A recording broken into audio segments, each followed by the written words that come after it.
My name is Børge Hemmingsen. I'm a senior advisor in working on tourism industry mainly in InnovasjonNorge-Arktis. And we are very pleased to host this session because this is actually a topic that interests us, has been doing so for some time. And it's fair to say that we feel that we have some specialists here who are actually going to help us in the efforts we are making on this subject. Because in the northern parts of Norway, during the last 10 years or so, actually the tourism industry has had an incredible growth. Lots of people from all over the world coming to, so far, mostly to experience the nature and northern lights and so on. Working quite well, but we have not been able, in the way we want, to also show our guests the way we live and the culture of our region. So that's something we are actually planning to look into. So that's why it's a pleasure for us to host this seminar, and hope this is the start of a good cooperation also internationally when coming to develop these things.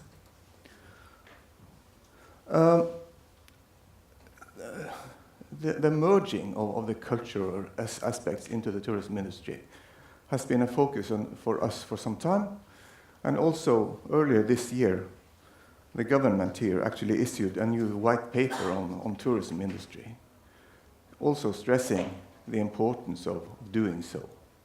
And also the state of Norway, the nation of Norway has put this into focus. But we feel we need to take a part in the Arctic aspect of this. So I think we start at that. And we actually have three specialists here who is going to help us today. And just to keep it short, we are going to start with a presentation of the more urban side of cultural tourism. And to do so, we have the director of Visit Reykjavik, Áshildur Bragadóttir, together with us, who is going to start now. So welcome. Hi. It's so good to see you all, and I'm very honored to be here today and to have the chance to tell you a little bit about the tourism in Reykjavik and how we are pushing and using our culture scene and heritage to attract more tourists actually to Reykjavik. And we see it as something that is really aligned together. I had visitors from Tromsø last fall, and they asked me, do you see it as an importance for you to use your culture in marketing for the destination? And it came as a surprise for me to get this question, because for me it's like you can't separate one from another. So I just want to give you a glimpse of what is happening in tourism in Reykjavik. As you can see on this slide, we only have approximately 200,000 inhabitants living in the capital area as a whole. Last year we had approximately 5.5 tourists per inhabitant every day of the year. We had almost 1.8 million tourists that coming to Reykjavik. We have 4,700 hotel rooms available. We will probably double the amount of hotel rooms within the next 4 years, but I don't think that is enough. It will not keep up with the pace of the growth that we foresee. But then we expect to have approximately 25% growth this year. We are hoping that the growth will not continue to be as much as or high as it has been in the last few years. The occupancy of hotel rooms has been 85%. It's even growing. I will tell you more about it later. And we rented out 3.6 million nights, or there were 3.6 million nights sold last year alone. So here you can see the growth in tourism in Reykjavik in recent years. And in 2016, we had 40% growth. In the first 4 months of this year, the growth was 35%. But then on the plane here, I looked at the new numbers for the first 5 months, and the growth has even stepped up. So we have 40% growth in the first 5 months. So even though we were expecting 25% growth this year, it seems like we will even see more growth than we expected. To keep up with the growth, Airbnb has obviously been really important for Reykjavik. We think that we had almost same number of rooms being rented out through Airbnb as rented out through the hotels in 2016. But though we have set some regulations to control the Airbnb market, we think it's very important. The city of Reykjavik has set strategies to control it and monitor it better.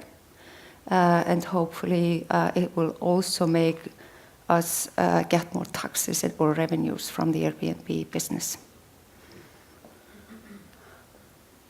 So the number of overnight stays has continued to grow in recent years, as I said. And the hotel market is obviously increasing according to the growth in tourism. 91% of the visitors that travel to Iceland stay in Reykjavik during the summertime, and up to 95% that visit in the wintertime spend their time in Reykjavik. We have been doing surveys at the airport since 2004, in where we are asking, how many nights did you stay in Iceland? How many nights thereof in Reykjavik? So we have a good view on the visits of our travelers. We also ask them what they think about Reykjavik as a destination, if they will recommend it to their friends and families and so forth, what landmarks or areas they went to, how they rated the services, what services they used, and how they rate the services. It's really important for us to have the data. And last year, the visitors said that they stayed approximately 8.6 nights in Iceland, thereof 3.5 nights in Reykjavik.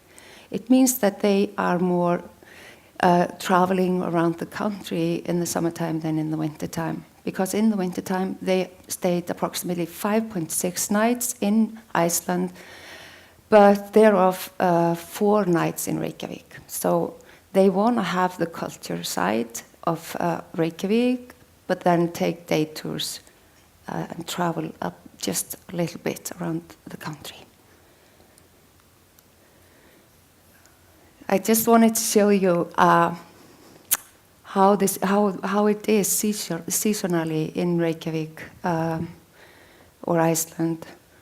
And as you can see, we have seen continuous growth, especially in the winter season, in the months following the summer. You see that September, October, and November are becoming really strong months, as well as March and May. I think March was strong last year because that was when we had the Easter. So I think that April will be stronger this year. But that is how we have been putting a lot of force into marketing Reykjavik as a winter destinations in recent year. And I think that's why we see continuous growth in the winter months. Reykjavik City implemented a tourism strategy for 2011 to 2020. And some might say, why haven't you done a new strategy for Reykjavik? I mean, with this continuous growth, you must be facing a lot of challenges, new opportunities. So what we did instead of taking the strategy and rewind it was to do a new action plan that goes with the strategy.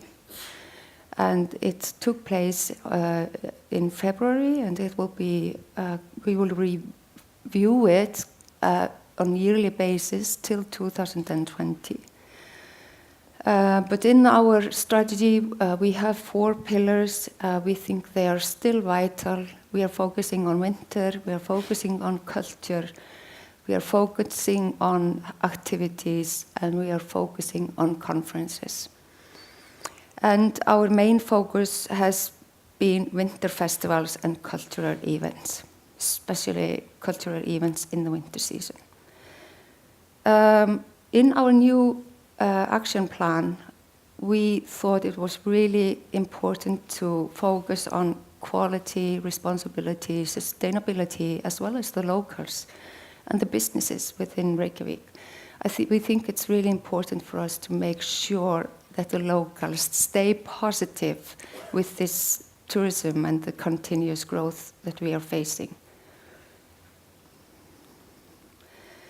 So here you can see how we are trying to showcase the 4 pillars that we have in our strategy for tourism. I just wanted to show you this. It's not very important for my presentation, though. In 2014, we decided to have a new brand for the capital area. And the brand that we came up with is Reykjavik Laughs. We use the hashtag Reykjavik Laughs, and we use it in different contexts. So we can say whenever we have a new festival, we can use it in that context. We can say Reykjavik Laughs Culture Festival or Reykjavik Laughs Winter Lights Festival or whatever. So we think it's really a good slogan. It's warm, it's welcoming, and it works really well for us. I'm not sure if you know that Visit Reykjavik is responsible for organizing 6 of the major festivals within the city. So I have an event management team on board, and we think it's really important for us to have festivals that give you access to diversity of events that are free of charge. We have a Winter Lights Festival that we organize in the first weekend of February. It's a 4-day festival. There are 2 events that are very important within the festival. One is museum night. It's on a Friday. The museums open their doors. It's free of access. They have lots of spectacular events within the museum. They have the museums open until midnight. We have free buses that go from one museum to another. 46 museums participated in February last time, 10 more than did in 2016. Then we have the Children's Culture Festival. It's a 5-day festival. It spreads around the capital area. We decided to work with the municipalities next to Reykjavik and have them join forces with us. So they participated this year. And this is not a festival in where we are pushing culture to the kids. They are making the events and the culture and presenting it to us, the adults. So the schools and the kindergartens, they are preparing themselves for the Children's Culture Festival from early September until April when we have the festival. And so in every school, in every area of the city, there is something going on the streets, in the museums, in the kindergartens, every free spaces, even within the businesses, or so in where people or the kids, they are doing some interesting stuff, and we always have some theme that the kids are working with. Then we have the National Day. I mean, it's probably like every other national day in any other country, especially in the Nordic side. We have a culture night, which is a one-day festival. It takes place in the downtown area. Everything goes on out in the streets. We have more than 500 events that take place from early morning till late night. Big concerts, and everything is for free.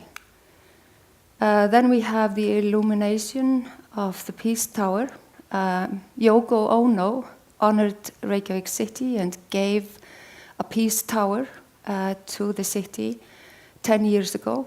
It has been implemented in an island just outside the seashore of Reykjavik. It's very accessible. And we, on the birthday of John Lennon, we light up the Peace Tower, and we stop the lights on the day that he died on the 8th of December. Then December is obviously really important for us. It starts with the lighting of the Oslo tree, then we continue. We have a lot of small events, especially during the weekends. And tourism in both Christmas time and New Year's time has been enormous, and there were all hotel rooms booked last year over Christmas and New Year. We also work really closely with other festivals. I just wanted to show you a few of them that we have. We have so many. I will come back. I will tell you more about it later on. And we are always trying to find new partners, new ideas, and implement new festivals and events in Reykjavik. And here you can even see that we will have few new events taking place in Reykjavik this year. It's not all cultural. Some of them are sports events, so it's a diversity. This is just a few recognitions that we have had over the years. It's really important for us.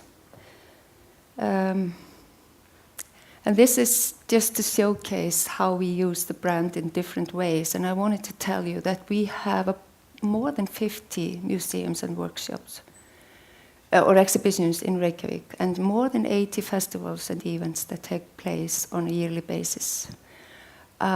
We have more than 40 art galleries and workshops, and it's really important for the cultural scene in Reykjavik, and we try to showcase it as much as we can in all our marketing.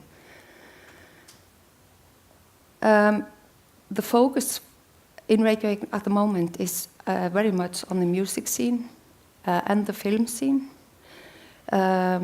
We also think that the culinary is becoming more and more important. We see that the tourists, they think that the quality of the restaurants are good in Reykjavik, so we are trying to push it more in our marketing.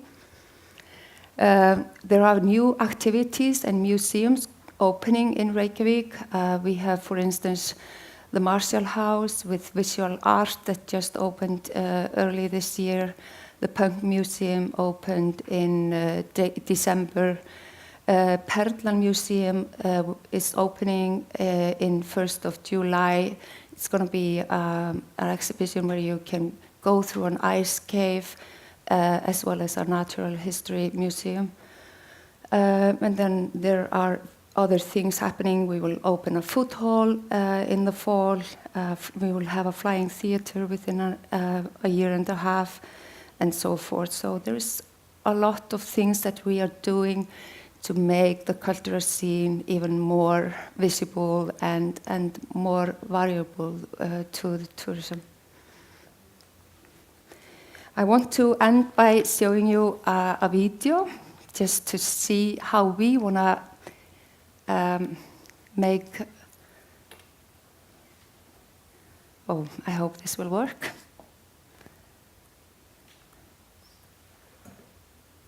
Maybe it won't. Let me see.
So I just want to end my presentation in saying I hope if you haven't been in Reykjavik, I hope you will visit one day, and don't hesitate to contact me. I've put my email here.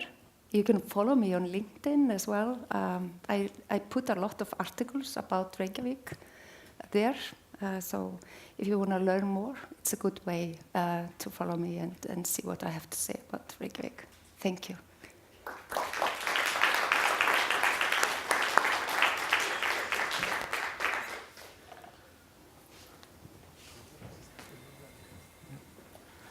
Thank you, Áshildur. By now, we would like to welcome the two other guests we have brought here today. Soile from University of Lapland, and Keith from the ATAC, which we will hear more about. So now we are just going to have a brief presentation from their point of view on how they work on these subjects before we actually take a discussion together with you guys. So I think we start with you. Okay, thank you.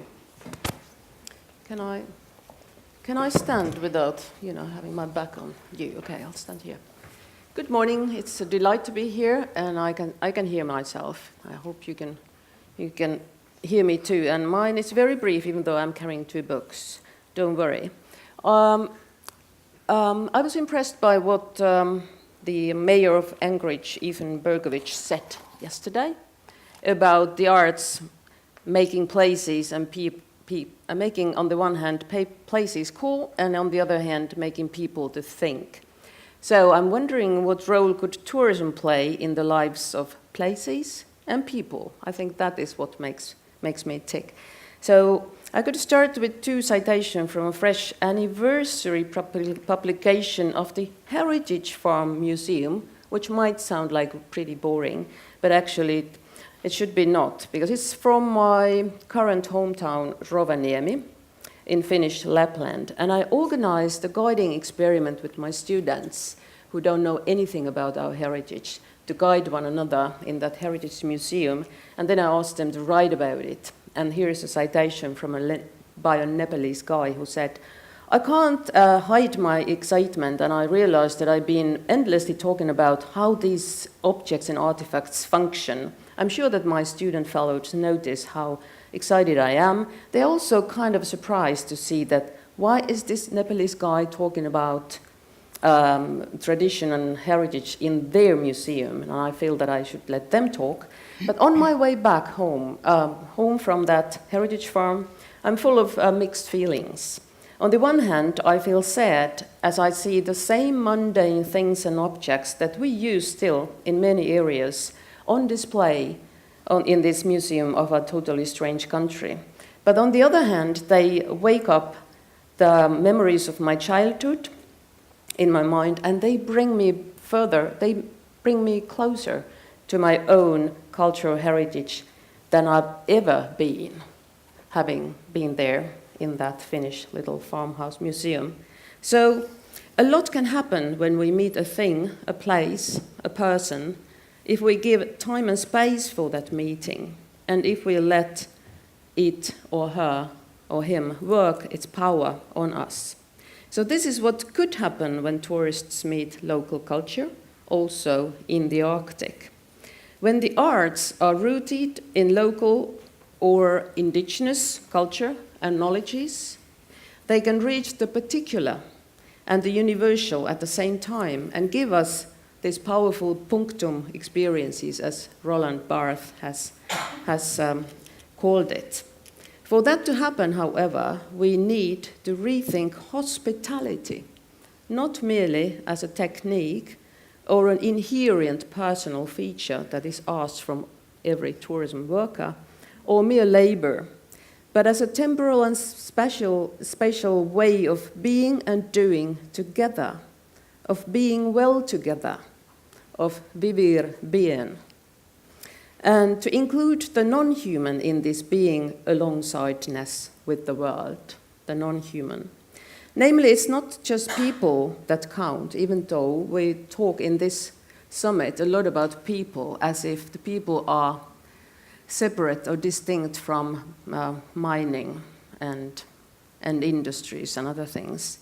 It's not only people that count, but also other forms of being, other species, plants, trees, houses, and tables made of these trees, paths, gardens, and foothills, and the clouds that make the weather. And also the arts need welcoming, hospitable spaces in order to be part of this being in the world well together. And in my view, I have to congratulate this summit for having art rather than culture in the title.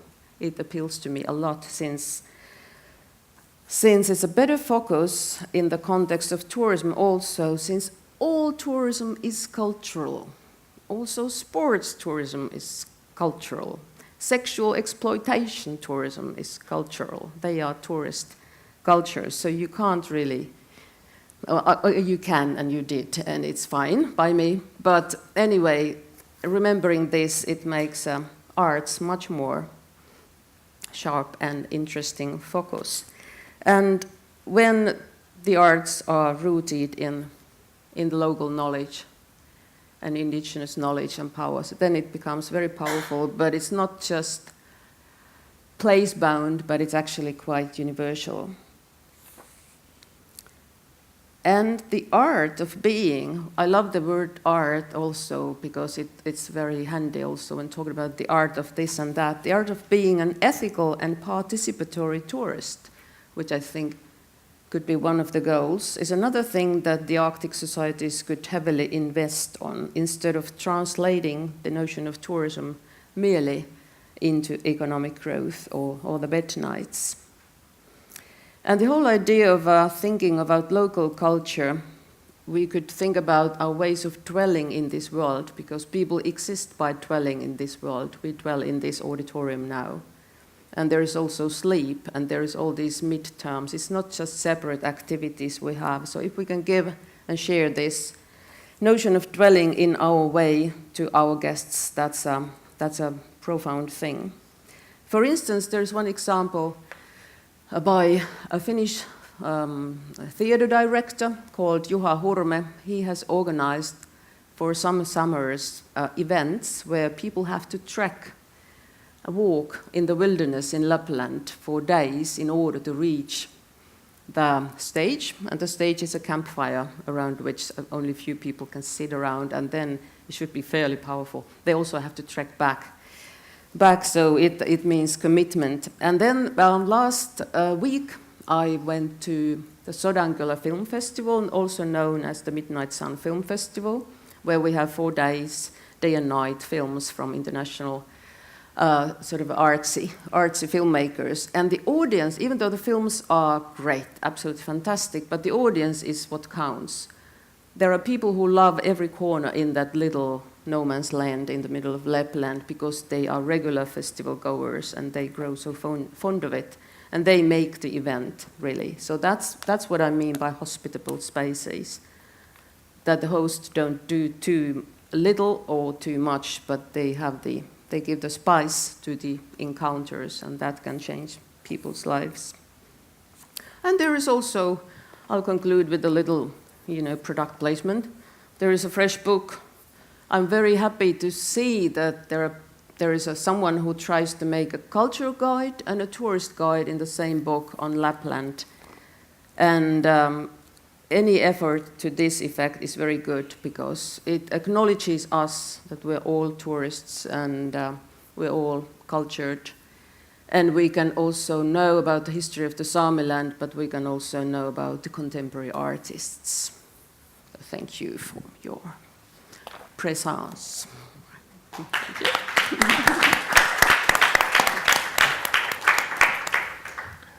Thank you, Saya. I think we will just continue straight on with Keith before we take a discussion here. Actually, I got to know Keith 20 minutes ago, and his organization, which I think is very intriguing. So I'm quite Sure. I was going to show the video as well, so I don't know if that's going to get queued up or not. But before we show the video, it's an honor to be here. My name is Keith Henry. I'm the President and Chief Executive Officer of the Aboriginal Tourism Association of Canada.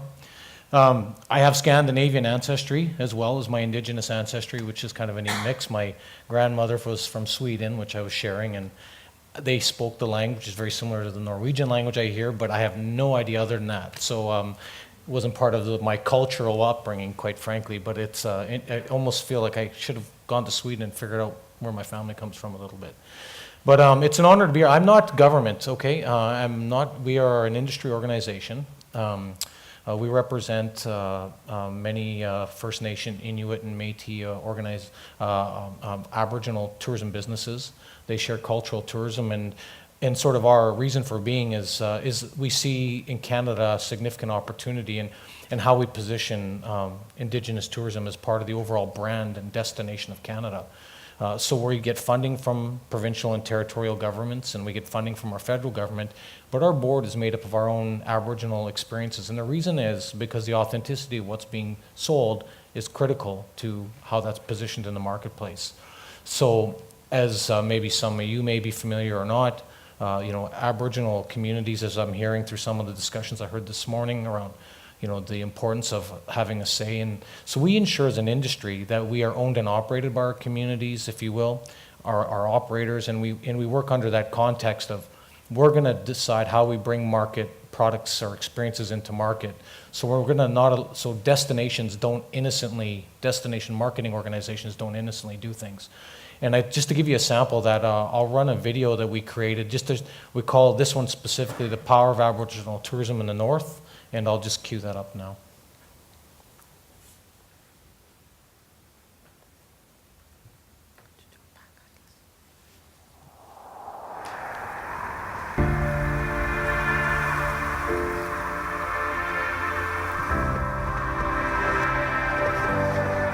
One of the most powerful things that's ever happened to me is moving north.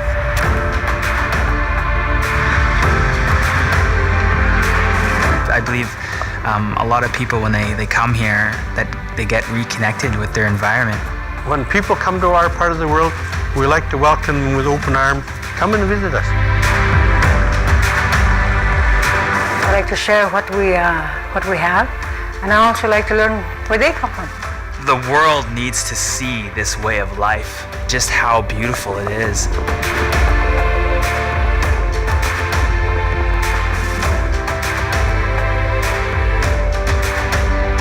We all come together under one roof, and when we put our efforts together, that's when we see things work for us. I think the biggest benefit is the feeling you have inside of you. To me, it's being able to share my heritage and my culture with people from all over the world.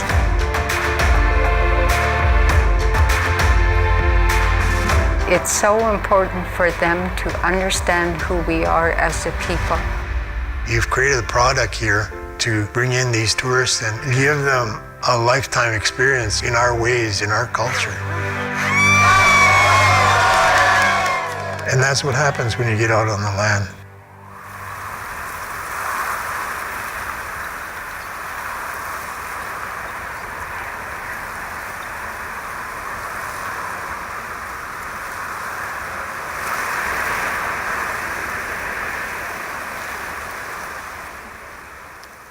So I hope that that gives you a bit of the context. We've got about 1,500 of these kind of experiences in Canada. We've been developing them over the years. It's worth about 1.4, 1.5 billion in sales at the till on an annual basis through these companies. And the important piece that we're trying to do as a national organization is our government has invested through governments federally and provincially about $13 million into helping, because financially it makes sense. It's going to bring more tourists to Canada. It's a win-win for the industry, and it's quite frankly at a time in Canada when we're talking about reconciliation and all these other agendas, this fits well within that context. So we've got essentially 4 areas that we're focusing on. One is around marketing, and so we create these kind of digital assets. We work both domestically with marketing organizations and internationally, and we have sort of 6 international markets we really focus on. We do a lot around development, so a lot of these businesses, you know, they struggle like any non-Indigenous tourism business. You know, I caught this morning a lot of discussion around arts and the cultural centers. Those are fine, but as an industry, we want to make sure that we can find ways for them to be sustainable. And that's a conversation that doesn't get talked about enough, because then our industry ends up we go and talk with leadership and with communities, and people say we should have a cultural center, but they don't think in 20 years it's going to cost them $500,000 a year to run. So, I mean, these things have to be practical conversations. So we as industry have taken that upon ourselves with our organization, and we do that a lot with communities, thinking that's fantastic. You can get those initial startup funds and you can do these things. That's fantastic on that agenda. But how are we going to make sure that, you know, don't dismiss what tourism can do to hopefully help sustain that business? So on the developmental side, we've created our own market-ready, export-ready programs. We've done a number of sort of series of frontline training courses and that we're implementing. So that's a second pillar. The third is around leadership, and part of what we do is just working with all levels of government in Canada to help them understand why we have a separate organization, why do we have a national sort of marketing and product development organization as an industry, why that's important to them. And then in Canada, we've also set up some provincial and territorial organizations to deal with more domestic tourism. So we found and the increase in sales has been where we see it where it does exist compared to where it doesn't exist. I mean, it's the economic arguments, which is the only thing governments ever listen to, is there. They just need to look carefully and research it. And so we help do it on the leadership. And then finally, the partnership side. The best thing we can do is we try and help. So for example, you know, if you're in tourism, there's trade shows. The challenge though for our industry was 10 years ago, a lot of these products couldn't get into Canada's largest trade show because someone might decide they're not market ready or they weren't export ready, or all these terminologies that we were dealing with. They were real barriers in our industry. And when we looked at it pragmatically, we said that's absolutely, they are market ready, and that's untrue. And so we created, that's part of what ATAC does now. It works with Destination Canada and other organizations to make sure that we have an objective look at how these are being assessed, which is whether that's institutional challenge, whatever we want to call that, it was there. And so that's making a big difference. And last year, tourism in Canada right now is fantastic. We had our best year ever last year, 16% growth. We increased Aboriginal tourism about 60 million last year in sales. Like, we're having a real renaissance in tourism. And frankly, Canada's being reshaped by the Indigenous experiences and offerings because people are looking for something different within Canada. So, and last year, this last May at Rendezvous Canada, we had 41 businesses there. 10 years ago, we had 3. And so we've got a long ways to go to where we really want to be. At about 1.4, we believe it's realistic for us to see us selling 5 to 6 billion in sales in the next 10 years. Because the market demand is there. We are compressed everywhere we look. We have demand coming from many different places. So it's just helping governments realize that on the cultural and arts side, there's political agendas that the communities really want to see fulfilled, and I think this can provide another tool for that. But on the practical side, it's good for the country, it's good for everyone, and I think we're showing how it's actually being executed, and so it's a great time in Canada. Yeah, thank you. Yeah, well, we have another 5 minutes before the ending of this session. So I think I would like to to hear from the audience.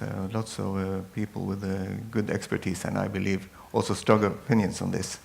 Are there any questions? Yeah? Hi, my name is Francesca Quarte. I'm the head of a small theatre in northern Sweden called Västerbottensteatern. And it's really been exciting to listen to you guys talking. There's two questions that I have. One that I find really interesting is the difference that you made between the arts and culture. Because in English, there is a difference.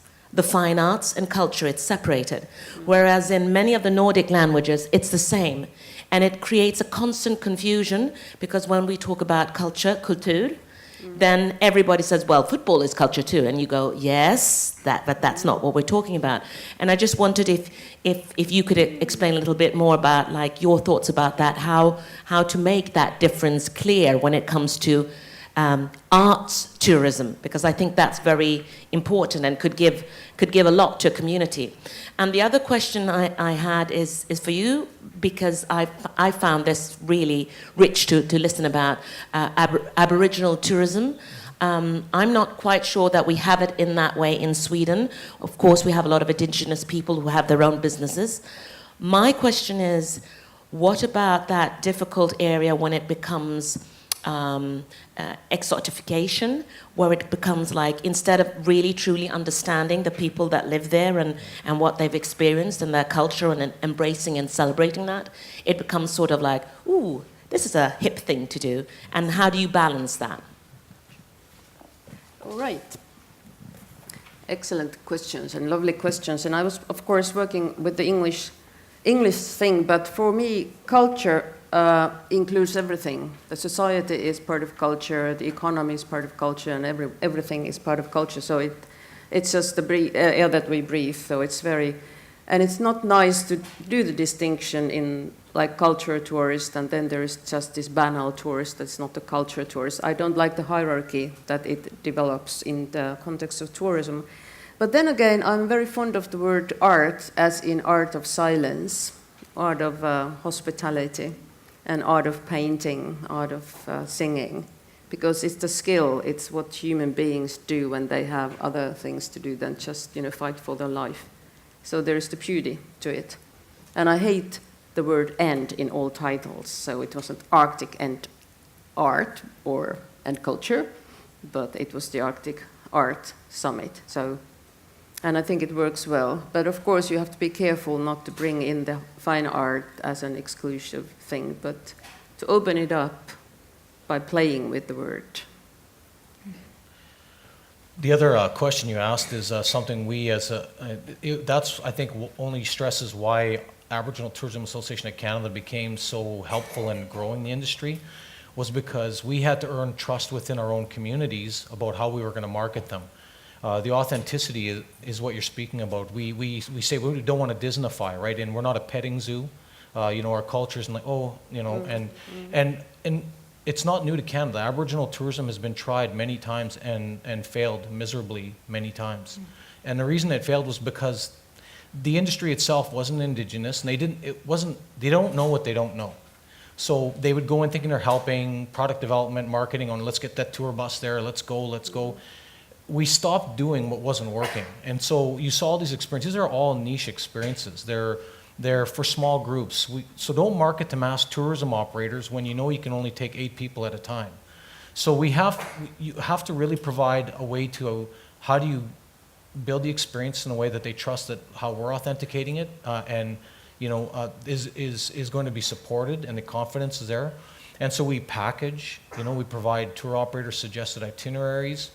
We do a lot to be that intermediary between, quite frankly, the industry itself sometimes and ours, which is all part of our strategy. And I think that's what's made us really successful. In the north in Canada, we're never going to see mass tourism, but that reindeer operation sells every one person there spending $15,000 to go there. The market's there. So we just got to know how we're branding it, how we're selling it, how we're marketing it. And if it's authentic, the community will support it, because in that case, that young entrepreneur, that family, his name is Kylek. You heard in the video, he moved back home. His family want him to leave the community because there was nothing there for him. He came back himself because he felt a desire to reconnect with his community at the age of 16, and he's there today because of that business. So we don't talk about those stories enough. We just talk about how there's not enough. But I think we have to change the conversation. So it's that whole piece around authenticity. That's why if countries or organizations are looking at doing it, you have to be really strategic and careful how you do this, and it's earned with trust. Just because I'm Aboriginal and I can go to the, doesn't mean they're going to trust me either. I have to earn it, and so we've done that, and we've built a strong national brand that our communities are beginning to, we've come a long ways. And it's still not perfect, but we are seeing the net result is, it's having real tangible results in terms of sales and trust, and so we're seeing the world change quite a bit. So it's very important to us. Okay. We have a strict timekeeper here. Are we have to continue the conversation now. Okay, we take it outside in the hall. Time goes fast when you're having fun. Okay. We will have to end this now. Thank you to all three of you. Incredibly interesting.